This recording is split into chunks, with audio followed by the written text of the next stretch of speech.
ব্যক্তিকে দুজক থেকে উঠানো হবে। দুজক থেকে উঠানোর কারণ জিজ্ঞাসা করা হবে, আমাকে কেন দুজক থেকে উঠানো হলো, কারণটা কি? আমি তো দুজকি, আমার আমল বলে আমি দুজকি, কেন উঠানো হলো? তখন সে বলবে যে আমাকে কি কোন নবী সুপারিশ করেছে? আমাকে দুজক থেকে উঠানোর জন্য নবীকে সুপারিশ করেছে? ফেরেশতারা বলবে না, নবী করে নাই। কে করেছে? কোন আল্লাহওয়ালা ব্যক্তি, কোন দিনদার ব্যক্তি, আপনার পছন্দের মানুষ কেউ আমার জন্য সুপারিশ করেছে? তো না, সেও করে নাই। তাহলে কি আমার মা বাবা? না, তোমার মা বাবা না। তোমার পরিবার পরিজন? না না, তোমার পরিবার পরিজন না। তোমার নিকুটের মানুষ? না না, তোমার নিকুটের মানুষ না।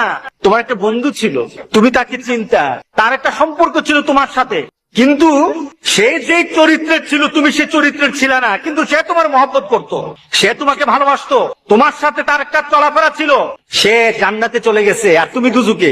সে জান্নাতে তোমাকে খুঁজতেছিল, আমার বন্ধু কোথায়, আমার বন্ধু কোথায়, সে খুঁজতেছিল তোমাকে। তখন আল্লাহকে বলেছে, আল্লাহ আমার বন্ধু কোথায়? তোর বন্ধু তো দুজকে, তোর বন্ধু তো দুজকে।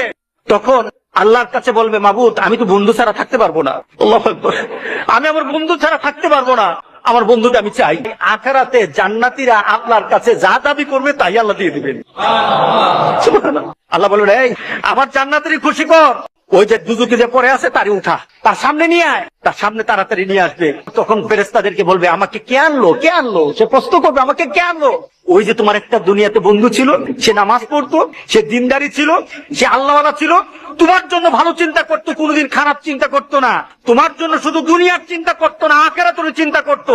সে দুনিয়ার চিন্তা করে তোমাকে বন্ধু পেয়েছে, আখিরাতে তোমাকে বন্ধু পেয়ে সেখানে পাওয়ার জন্য কথা বলেছে। আল্লাহ সুবহানাহু ওয়া তাআলা তোমার বন্ধুর সুপারিশ আজকে তোমাকে দুজক থেকে জান্নাতি করে দিয়েছে।